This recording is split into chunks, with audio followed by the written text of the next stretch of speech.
Hey, what's up guys? Matt Laidlaw here, coming to you from Laidlaw's Harley-Davidson, LA area's oldest, largest, and finest Harley-Davidson dealership. So today I'm going to be doing a review that was requested by some of you, and that is the Road Glide Ultra.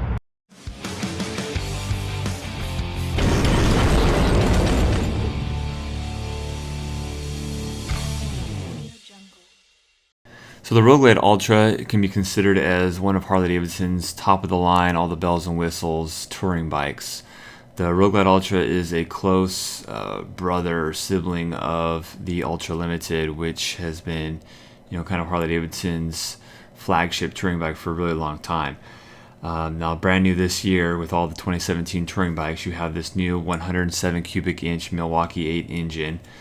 This is the twin-cooled engine. I'll go a little bit more into that in detail in just a little bit, but the lower leg fairings you see here on the right, those are no longer storage compartments on this bike. They house the radiators, and on the right side it houses the coolant reserve. So those little pouches there don't open except for servicing reasons. So here's the shark nose fairing, one of two iconic Harley-Davidson fairings that they do on the touring bikes. And this fairing just underwent a major overhaul in the 2015 model year. So this fairing has only been out the 15, 16, and now 17 model years, 3 model years. And you got a little bit taller windshield on the Road Glide Ultra than you do just a regular Road Glide and Road Glide Special. Just a shot of the wheels. You got a 17-inch wheel in the front, so a decent sidewall on the tire. To add a little bit more comfort, and that's one difference between this and like a regular Road Glide. Is the regular Road Glide now has a 19-inch front wheel, so a wheel geared more towards the look and the aesthetic than ride comfort. So here's a shot of the inner fairing there. You got the 2 speakers in the fairing. You got 2 pouches for storage there. I'll show those in greater detail in just a minute. So the seat you got here is a real pillowy, really comfortable seat. This is one of the most premium seats you can get in the Harley-Davidson lineup. They do have upgrades from this seat though that you can buy like out of the parts and accessory catalog. But the stock seat is very comfortable. You get the regular saddlebags there, the regular depth. This is what's called and considered the King Tour Pack. There's 2 sizes of Tour Pack. One of them doesn't come on any of the bikes, and that is the Chopped Tour Pack. I had one of those on my 2014 Street Glide, if any of you guys saw my Street Glide video. But this is the King Tour Pack. It comes on the Ultra Limited, the Ultra Classic, and the Road Glide Ultra, and also the CVO versions of those 2 bikes. So you have your brake lights and turn signals integrated into that LED strip along the back of the Tour Pack. So if you were ever to remove the Tour Pack, you'd have to find a replacement turn signal. And the Harley-Davidson does offer a kit that allows you to relocate the turn signals. Here's a shot of some of the contents that you get with the bike. This is a headset. You get 1 headset with purchase of this motorcycle, and I'll be demoing the headset in just a minute. But you also get 3 bag liners as well, 1 for each of the 2 saddlebags and 1 for the Tour Pack. This real big, nice, heavy-duty latch was first introduced in the 2014 model year. The 2014 model year, guys, was a really big year for the touring bikes. Something called the Rushmore Project came out during that year. The Rushmore Project represents the biggest collection of changes ever applied to any family of Harley-Davidson in the history of the motor company. Here's a shot of the fobs. You get 2 fobs and 2 barrel keys with this bike. So this has the security that comes with it. That's a standard option on the Road Glide Ultra. There's a shot of the pins that hold the saddlebags in there. Those were changed this year. You get a luggage rack on top of the Tour Pack. Something that I didn't really show a good shot of that I should have is you have an outlet in the Tour Pack. It's similar to like a cigarette lighter outlet, 12-volt outlet there.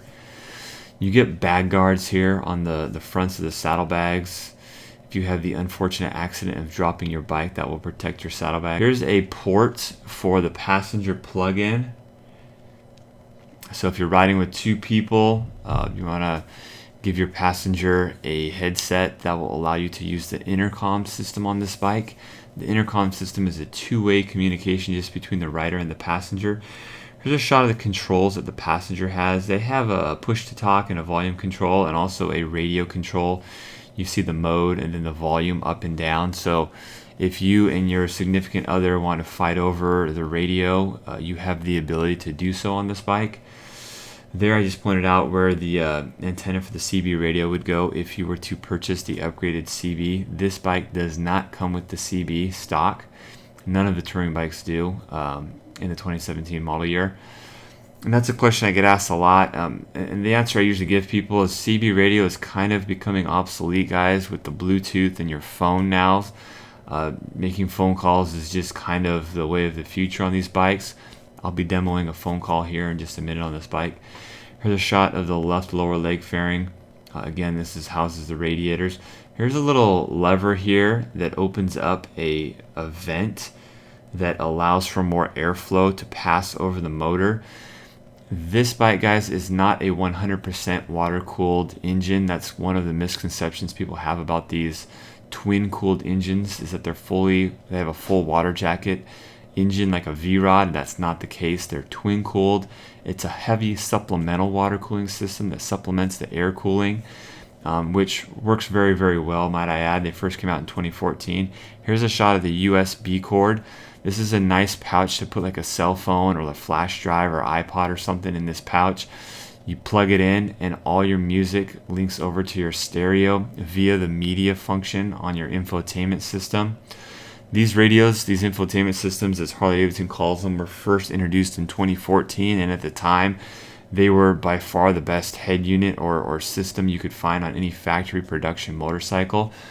Since then, Harley-Davidson or Indian has come out with something called, I think, their command system, and I haven't had a whole lot of time in the saddle on an Indian to really compare it, but Indian is kind of their competition or their competitive infotainment system that came out to compete with the Harley-Davidson system. But I can't really compare the two. I got to get on an Indian so I can really give you guys a fair shakedown of which one's better. So because I really feel like the infotainment system on these bikes is a really big feature and something that sets these bikes apart from some of the other competitors and some of the other motorcycles within the Harley-Davidson family, I wanted to do more of an in-depth review and kind of demonstration of how this system works.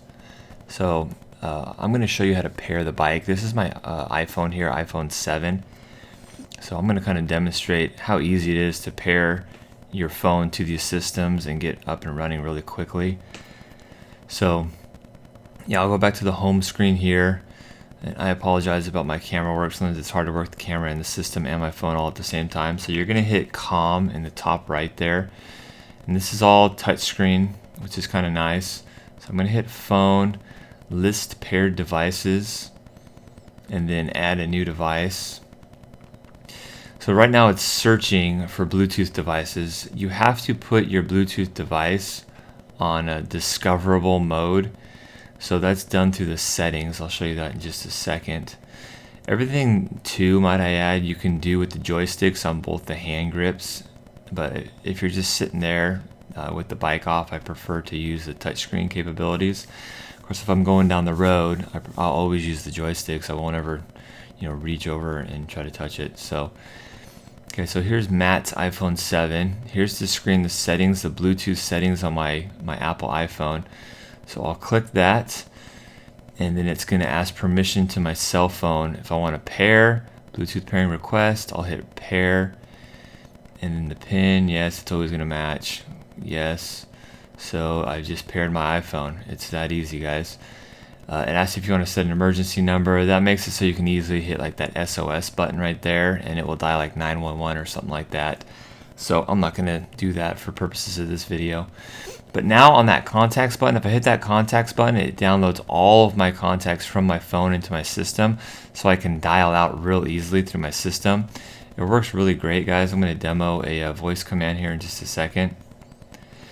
Again, I apologize about the camera work, trying to fumble everything at the same time. So this is the Harley-Davidson headset cord. This plugs right into the center console here for the rider. And this is kind of a 7-pin proprietary Harley-Davidson connector. I recommend just using the Harley headset, guys. You'll save yourself a lot of hassle and just a lot of troubleshooting and problems if you just use the Harley stuff. So this is the other end. I always just leave my headset attached to my helmet at all times, and then I'll just keep the cord in my saddlebags when I need to use it. So you plug the other end into your headset. The headset clips right onto either a 3/4 or a full face helmet. This is the headset that comes with the bike, guys. Again, it only comes with one. Here's my mic. I just tuck it up underneath my helmet there. I recommend a full face for best sound clarity when using this headset. But that's really all there is to it. You just you clip it on the side of your helmet. I will say, guys, you got to be really careful about the helmet you choose. You want to make sure that the two speaker buds fit in the ear holes in your helmet when you're choosing a helmet. I've had a lot of people buy helmets and they can't fit the headset and the speaker buds in their ears because the helmet's too narrow or it doesn't have the proper holes. Alright, so I'm going to make a phone call now using voice command. There's a little button on the hand grip that has a little mouth on it. I'm clicking that once. Call Scott Laidlaw. Scott Laidlaw, mobile, dialing.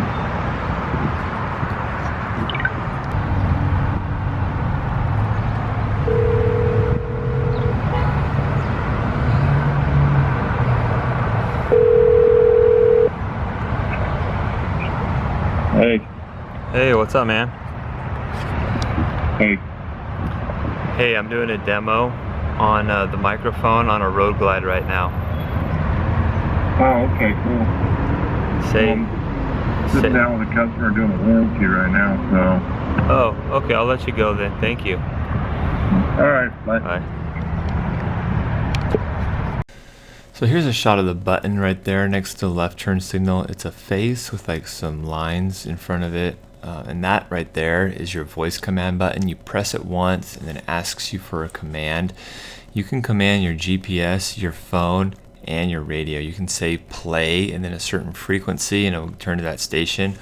Or if you have something plugged into your USB port, you can click play and then Led Zeppelin or whatever you want, and it will play that artist. So yeah, it's pretty cool to use the voice command. Here is an important screen that people don't always realize. So this allows you to set if you want your music, your communication, and your prompts to come out of your speakers or your headset.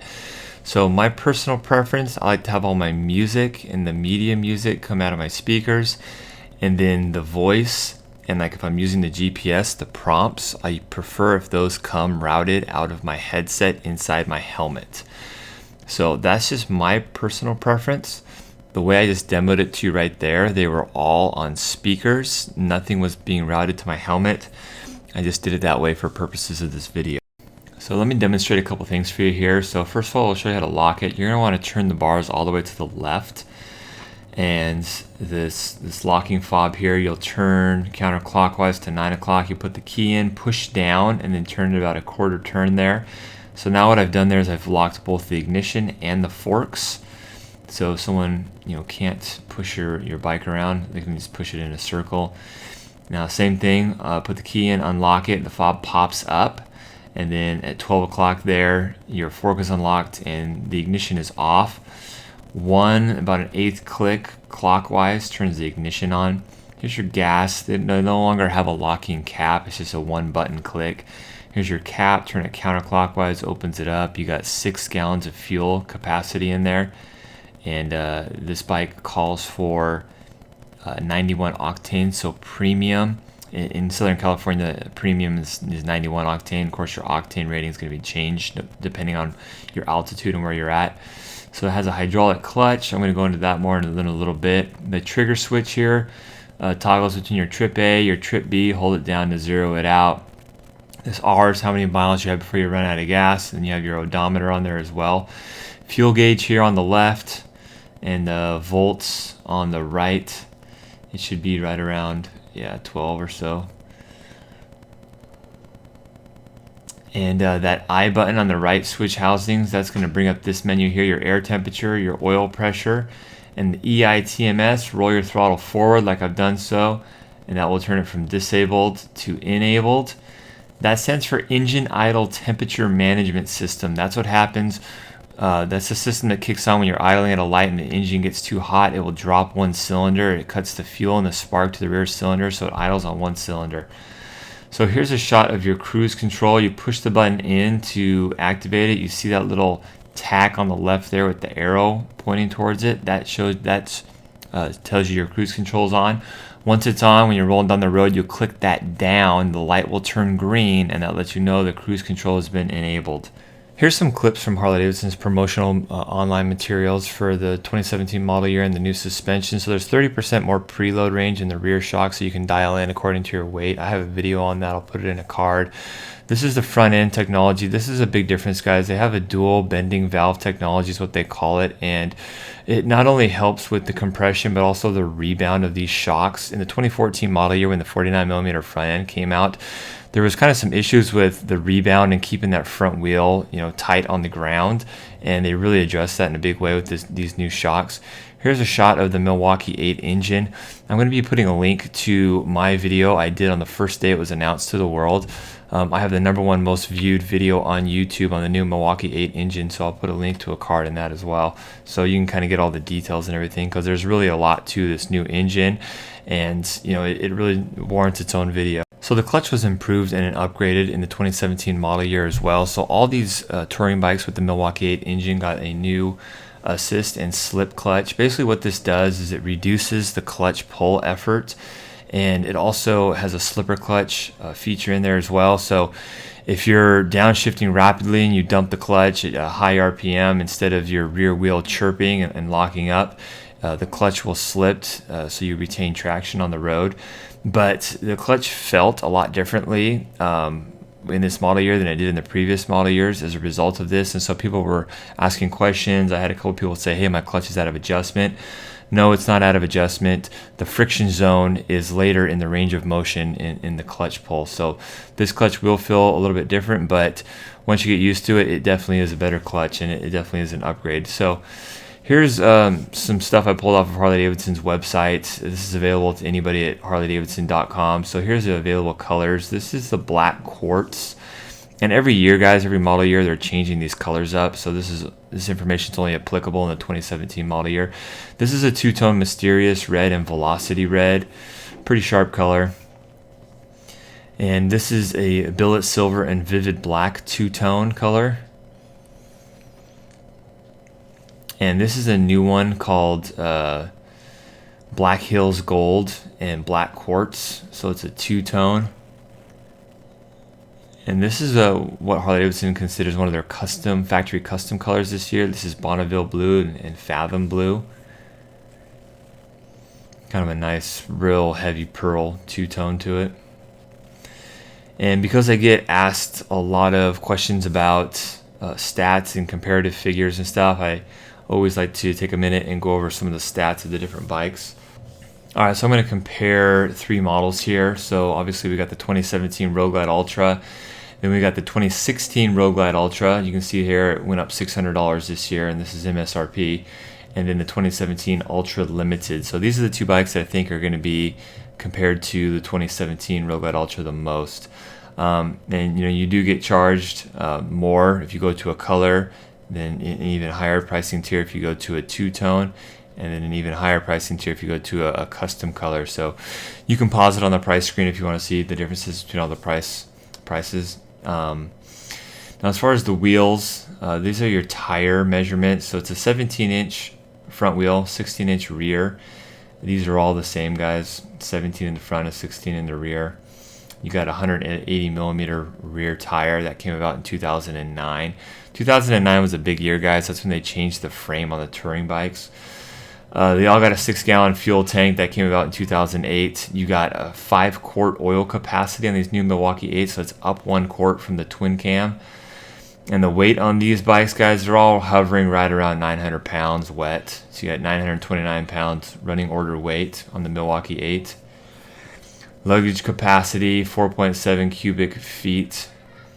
That's one of the top in the industry. I'm not going to say it's the most. I'm not sure if it is the most or not, but it's definitely way up there.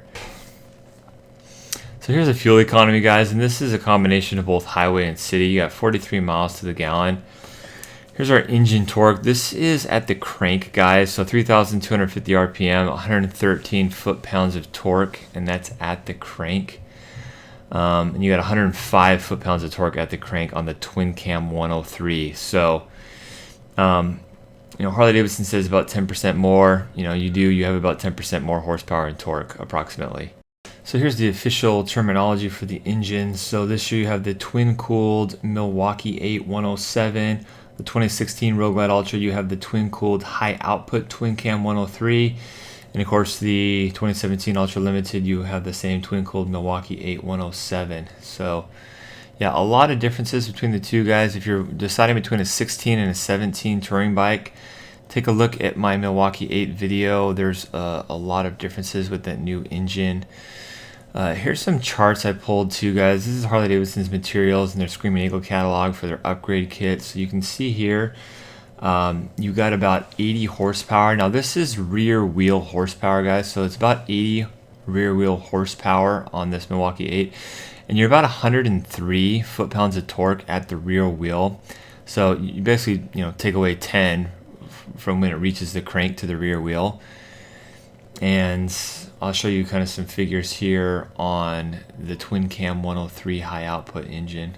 So at about 5,000 RPM, you're producing the max horsepower, and the horsepower is right around 75, 76 horsepower at the rear wheel. And then at 3,700 RPM, approximately, you're doing like 91, 92 foot-pounds of torque. So yeah, it's about 10% more power with the Milwaukee 8, and it achieves that, especially the torque, at a lower RPM. And really, guys, on a Harley, the torque is really what matters the most. I mean, sure, high horsepower, matters, but you can always put a cam in there if you want to get more horsepower, and get that higher top end speed, like on the freeway or something like that. But torque is what people really want to feel in a Harley Davidson.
So I'll start off by getting some of the general stuff out of the way. As far as ride comfort, this bike is among the most comfortable motorcycles money can buy, guys.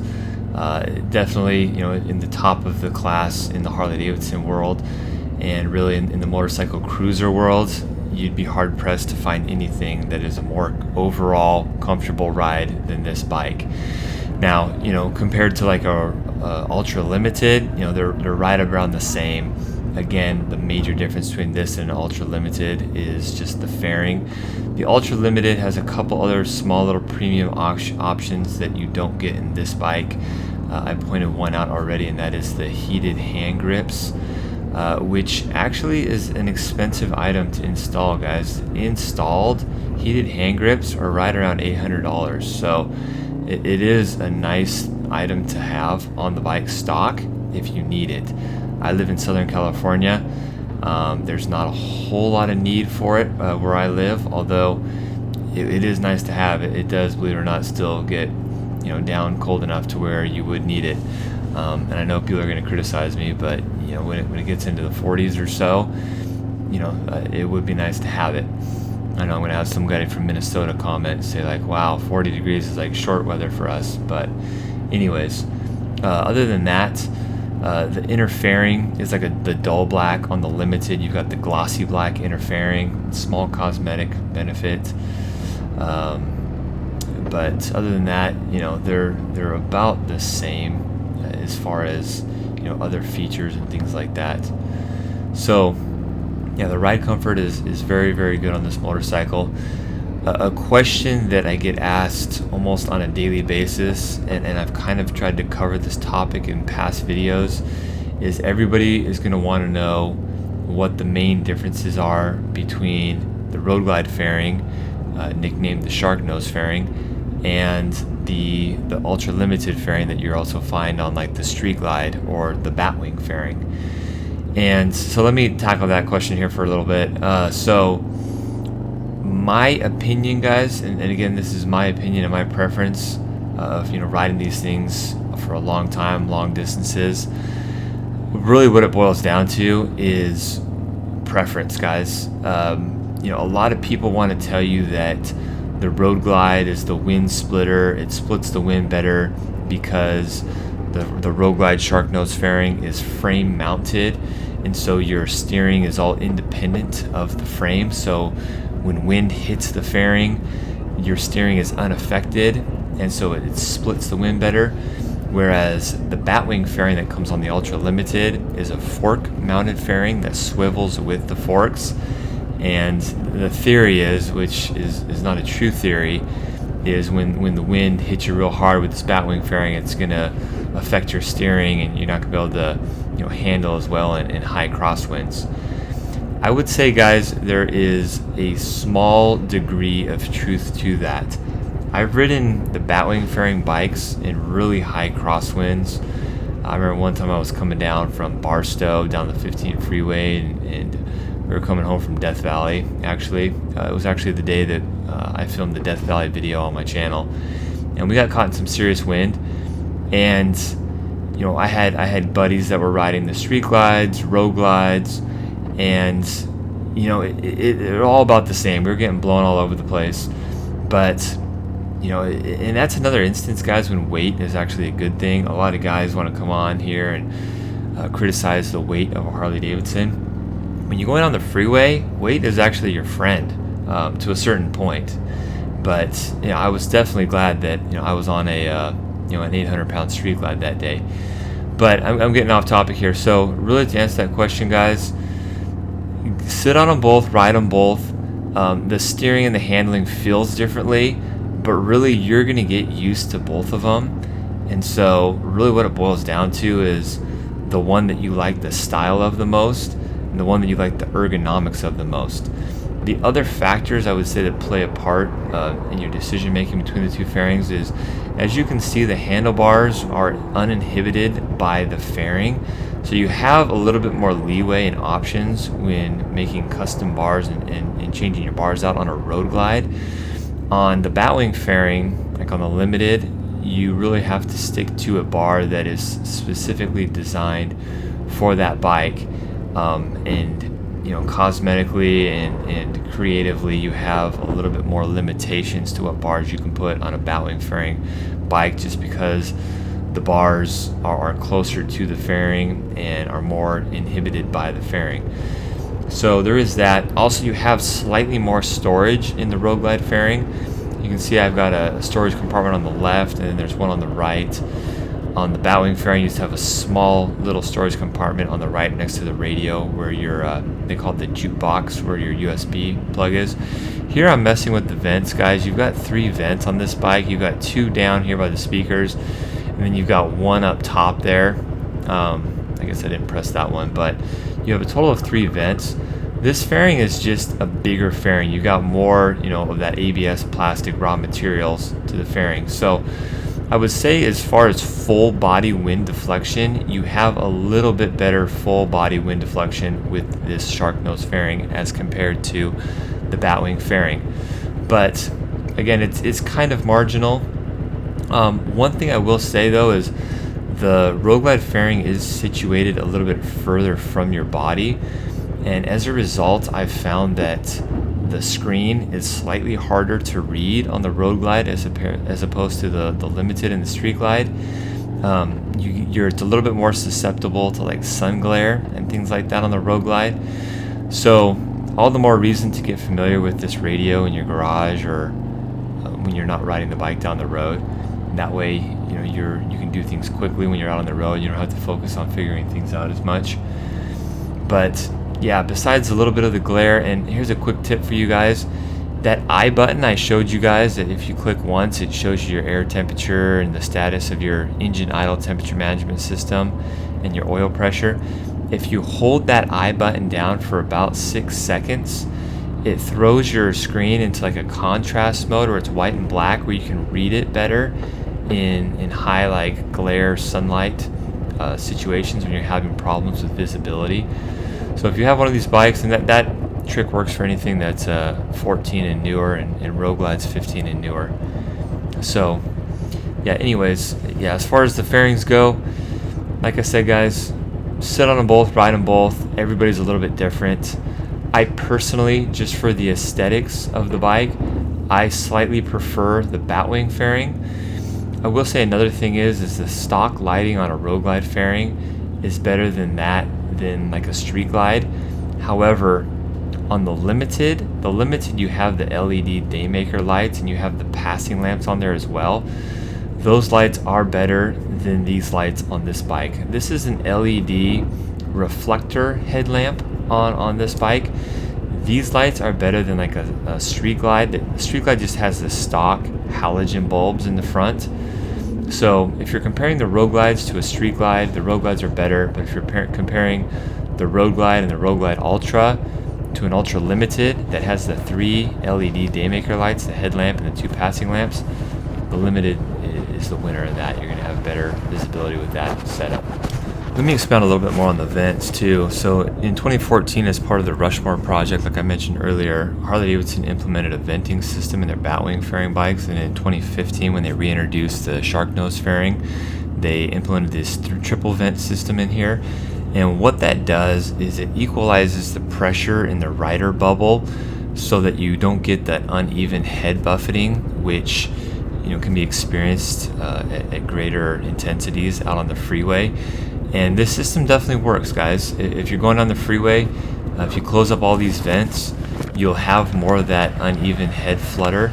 But if you open up all the vents, then you're going to get more of an even, steady stream and flow of air hitting your face, as opposed to this fluttering, uneasy fluttering, which if you're a guy that wears a half helmet, this helps out a lot. As a full face guy, I don't really notice it as much, but you still do notice it even with a full face helmet on. So yeah, these fairings are really, really nice. They've done just a whole ton of wind tunnel testing with this fairing, and it does really, really well in the wind. The frame and chassis on these touring bikes is really good, guys. In 2009, Harley-Davidson completely from the ground up redid the frame on these. The lean angle and the agility and the tightness of these things at high speeds through the turns is extremely good. I've ridden, Gold Wings and Victories and Indians, and I think the chassis on this Harley-Davidson is definitely better. I just feel like these things handle really well through the twisties, taking them up through the mountain curves and things like that. They really handle very, very well. They have for a touring bike really playful handling. I'm taking the bike up on the freeway now, as you can see. This bike, or this freeway, is all torn up. I always ride the same stretch of freeway because it really gives me a good indication of how the suspension handles at high speeds. And this bike is just, it's a couch, man. I mean, this thing is really, really comfortable. Very minimal amount of wind hitting me, so my senses are better. My sight, my hearing is better without, that wind, that dulling wind noise just constantly hitting me in the head. Yeah, a lot of really good wind deflecting the wind away from my body. Suspension is definitely better this year, guys. When you compare this to the 16 or older suspension, the suspension on these 17s is very noticeably better. So, and that's not to say that the 16s are terrible suspension. They're not bad, but the suspension that just comes stock on these bikes now is really what you'd get if you upgraded the 16 suspension. So yeah, the suspension's great, and I've mentioned that in some of my past reviews on 2017 touring bikes. If I could name a couple beefs about this bike, guys, my major beef with the infotainment system is if you type in a specific address and have it route you there by way of prompts like you would expect from any GPS, that gives you like a direction by direction route to somewhere. This thing routes you in some half-assed backwards ways sometimes. And I'm not saying all the time, but sometimes if you plug in an address, it will have you get off the freeway and then get back on the freeway. And I don't know if that's, just because LA has so many roadways and it's really complex roadways.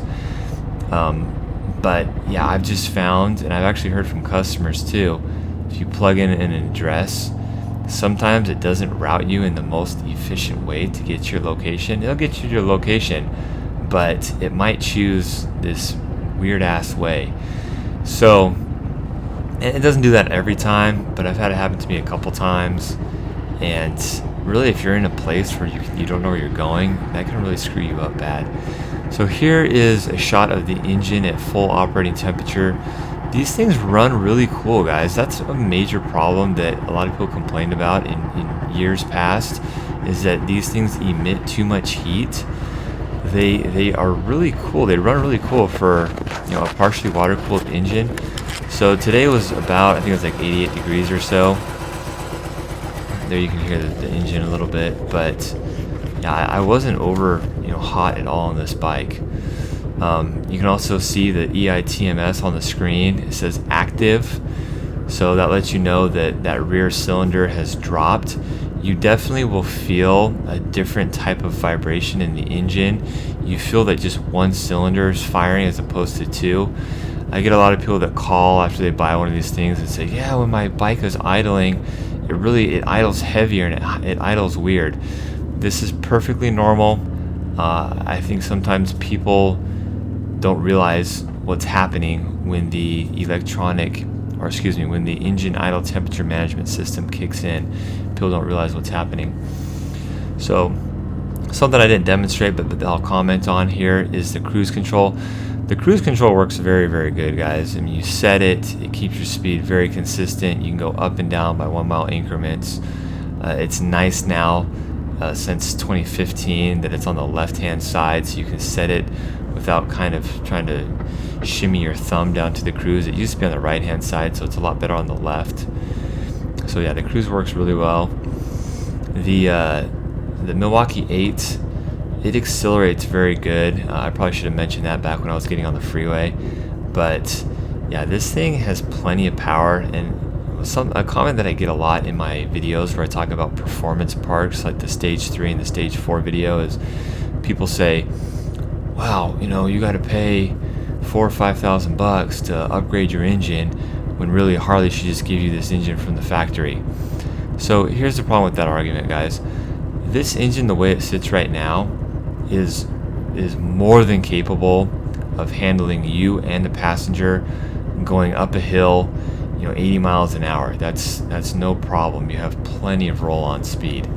So the stage 3, like if you were to build this up to a 114, that's for the guy that buys like a Porsche, or like just cars that are stupid fast, that go way beyond the speed limit, and just for the guy that just wants crazy power. That's a great kit for that type of guy.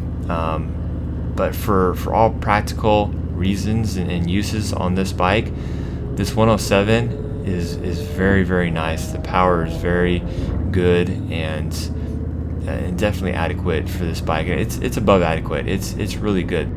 The other two things that I have a problem with this bike are mostly just kind of unique to me, just because of my height. I'm 6'6". I really feel like the seat pushes you too far forward on the bike. I feel like my knees were way too far forward. I think Harley-Davidson should redesign the seat and have it kick back a little bit more. Also, the bars, I'm not a huge fan. In 2015, they redesigned the bars and brought them 5 inches closer to your body, which I think is too close.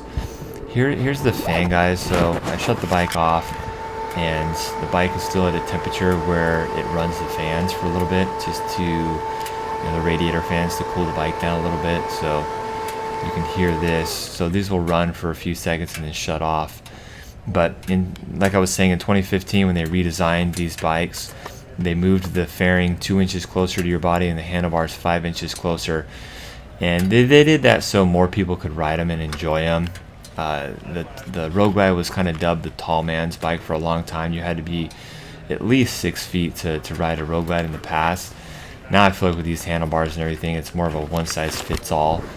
But you know, I personally, if I were to buy one of these Road Glides, I would change the bars immediately, have something with less of a dramatic angle back at the rider and more of a straight up angle.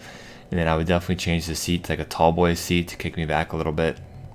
So that about concludes this review, guys. Like always, if you have any questions, feel free to leave them in the comments, and I'll try to get back to you. And if you're looking for a Harley-Davidson in the Southern California area, you know where to find me. If you haven't already, please subscribe. I'm always coming out with new Harley-Davidson content. And if you liked the video, if I was able to help you out, give me a thumbs up.